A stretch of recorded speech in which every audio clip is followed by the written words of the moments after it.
les communautés telles qu'elles peuvent être en France, la communauté malienne, la communauté japonaise, la communauté chinoise.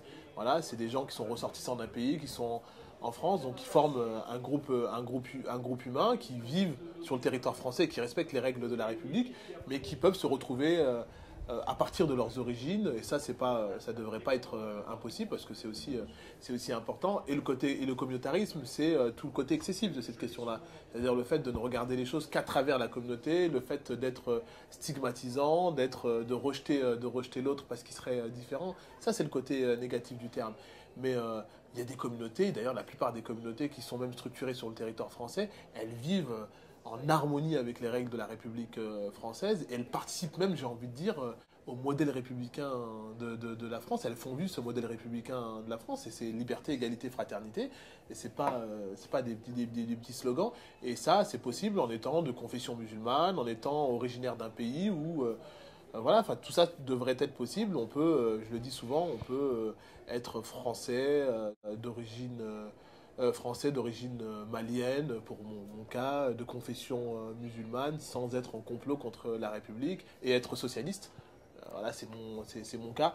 Moi, je le vis bien, je me sens pas schizophrène. Alors justement, nous apprécions cette démarche, c'est-à-dire que votre attitude par rapport à cette position aujourd'hui souvent, malgré votre ouverture quant à cette question, il n'en demeure pas moins que, par exemple, au sein du PS, et ça nous avons été presque choqués de le constater, qui est, n'est-ce pas, je dirais ce rejet lors de dans votre commune, enfin, c'est-à-dire qu'il n'y a pas longtemps, vous avez pratiquement été licencié. Est-ce que pouvez nous en parler un petit peu? Alors, c'est pas ma commune, en fait, c'est la commune où je travaillais à côté, mais qui est juste qui est juste à côté de chez moi. Le rejet, il existe. Je le disais tout à l'heure dans l'introduction, on pourra jamais changer tout le monde. Ils sont pas majoritaires, ces personnes-là.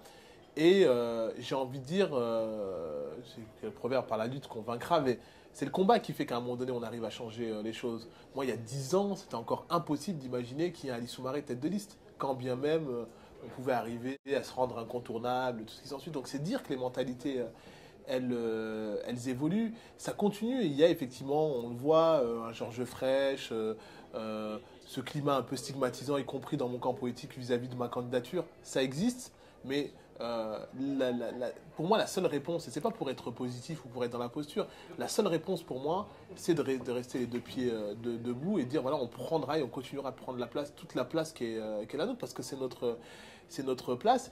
Et encore une fois, sans être dans un discours qui consiste à dire que parce qu'on serait noir, tout nous serait dû. Nous, on veut juste à un moment donné être traité comme tout le monde, comme un citoyen français. Et effectivement, la spécificité qui est la mienne, c'est d'être noir, d'être d'origine, de confession musulmane, d'habiter à Villers-le-Bel dans un territoire comme enfin, le territoire de la banlieue. Donc voilà, tout ça font que de fait, ça rend atypique un peu ma candidature et ça crée une espèce de suspicion autour de ma candidature. C'est malheureux, mais j'ai envie de dire, c'est en faisant, comment ça s'appelle, c'est en faisant des pas et en faisant avancer ces questions-là qu'à un moment donné, les gens, certains vont comprendre et vont évoluer. Il y en a d'autres qui évolueront jamais, y compris dans ma formation politique, ça c'est clair. Mais moi, je compte sur ceux qui, à un moment donné, peuvent évoluer ou sur lesquels on ne s'est pas compris. Et en même temps, il faut aussi le dire, il faut aussi faire, j'appelle notre, avec de grosses guillemets, mais notre autocritique, parce qu'il y a aussi des gens qui sont arrivés avec un discours qui consiste à dire je suis noir, je suis de banlieue, je veux tout. Et ça rend pas service. Ça rend pas service. Il y a des gens aussi qui refusent qu'à un moment donné, on puisse les remettre en cause dans leurs compétences au nom du fait qu'ils brandiraient directement le fait que les personnes qui diraient ça seraient des racistes. Alors on ne pourrait plus parler des compétences des uns et des autres parce qu'ils seraient racistes. Donc je pense qu'il y a une limite. Il y a aussi une limite à ne pas... Ah bah justement, comment trouver le juste milieu? Le juste milieu, alors bon, c'est pas quelque chose de palpable, c'est pas quelque chose de palpable. Je pense qu'il faut considérer que... Parce qu'il faut quand même le dire, le racisme... Même dans le milieu du travail, c'est quand même quelque chose qui est assez insidieux. Il faut quand même parfois pouvoir le démontrer, bien sûr. On peut être compétent aussi et être victime de racisme. Et comment on le démontre? Et parfois, on arrive à avoir même honte d'en parler. Mais si on en parle, est-ce que c'est un tort ou pas? Ah non, au contraire, je pense que on doit en parler, je dois en parler. On doit non seulement, enfin, on ne doit pas faire qu'en parler. Je pense qu'on doit se battre pour que la discrimination baisse dans les entreprises. Et pour ça, il faut pouvoir marginaliser ceux qui pratiquent ça. Et aujourd'hui, on est encore, je le dis, encore un peu trop tendre avec ceux qui pratiquent la discrimination dans le milieu de l'entreprise. Il y a des amendes, il y a un certain nombre de choses, mais je pense qu'il faut, pour le coup, montrer à la société française qu'on ne peut plus à un moment donné fonctionner avec une société qui discrimine. Et pour le coup, il faut être sans pitié, pour utiliser le terme de Sarkozy. Pour le coup, il faut nettoyer au Karcher tous ceux qui pratiquent la discrimination. Vraiment, je dis pour moi qu'il faut... il y a des moyens qui sont mis pour pouvoir combattre les discriminations, mais il faut mettre beaucoup plus de moyens. Il faut vraiment les combattre, il faut vraiment inverser ça. Il faut montrer à la société française qu'on ne peut pas laisser faire la discrimination dans une société comme la société française. Et pour reprendre une célèbre expression, je dirais il faut même aller jusqu'à nettoyer au Karcher les entreprises qui pratiquent la discrimination. En tant que fils de migrant, comment pensez-vous faire évoluer le regard des concitoyens sur les personnes issues de l'immigration? Ben déjà, à titre personnel, en ayant un comportement, en montrant que finalement, en élisant Ali Soumaré, on a pas, ni plus ni moins que d'autres candidats et d'autres élus, en faisant de la pédagogie. Je pense que c'est important. On est dans un monde où il faut pouvoir continuer. Alors c'est des fois compliqué, des fois épuisant, mais il faut pouvoir répéter un certain nombre de messages. Il faut pouvoir à un moment donné faire ces démonstrations-là. J'ai envie de dire, prendre la même énergie que ceux qui font de la pédagogie dans des sites que je ne citerai pas pour ne pas leur faire de la publicité, pour faire de la discrimination, et ben, il faut que nous, on mette cette même énergie-là pour pouvoir contrebalancer ces messages-là, pouvoir montrer tous les aspects positifs, donc faire de la pédagogie, pouvoir faire en sorte, moi, en tant qu'élu local, d'encourager toutes ces structures qui participent justement à promouvoir la question des migrants, ces questions-là. Et donc, c'est pas pour rien que j'ai choisi à un moment donné un certain nombre de questions à la région qui sont proches de ces questions-là.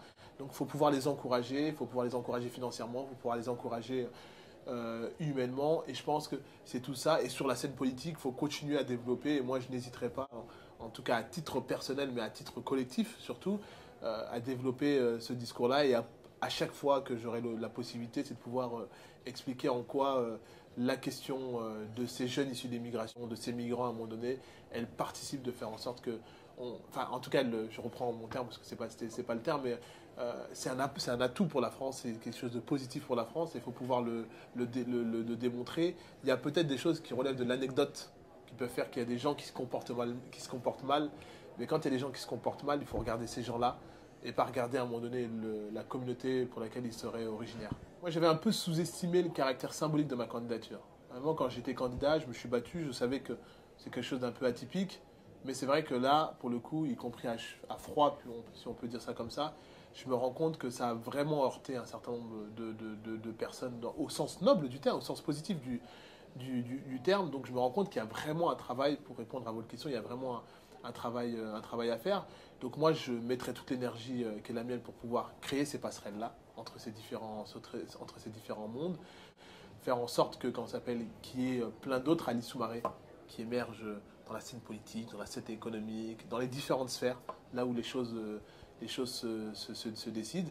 Et je pense que petit à petit, et je l'espère, dans 20, 30 ans, enfin c'est déjà un peu trop long, mais il faut malheureusement un peu de temps, et ben, j'espère qu'à un moment donné, ça deviendra une question quasiment banale. Le fait qu'il y ait un Ali Soumaré qui soit candidat aujourd'hui, c'est quelque chose d'atypique. Bon, on en prend acte. J'espère que dans moins de 10 ans, déjà, on sera passé quasiment à autre chose et que là, et 10 ans après, on n'en parlera même plus. En attendant, pour l'instant, il faut pouvoir se battre.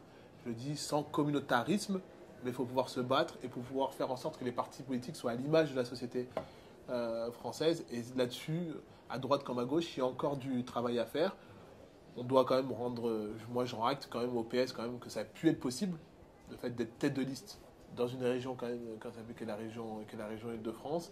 Donc c'est sur cet acquis-là que je compte bien travailler et faire en sorte que les gens ne le regrettent pas. Alors je rassurerai jamais tout le monde. Il y aura toujours des gens qui voudront regarder uniquement sur le prisme de mes erreurs, un peu comme disait Kerry James. Moi, ce que j'ai envie surtout qu'on retienne, c'est pas mes erreurs, mais plutôt ce que j'ai pu faire de positif. Et comme je suis qu'un homme, sûrement j'en ferai d'autres.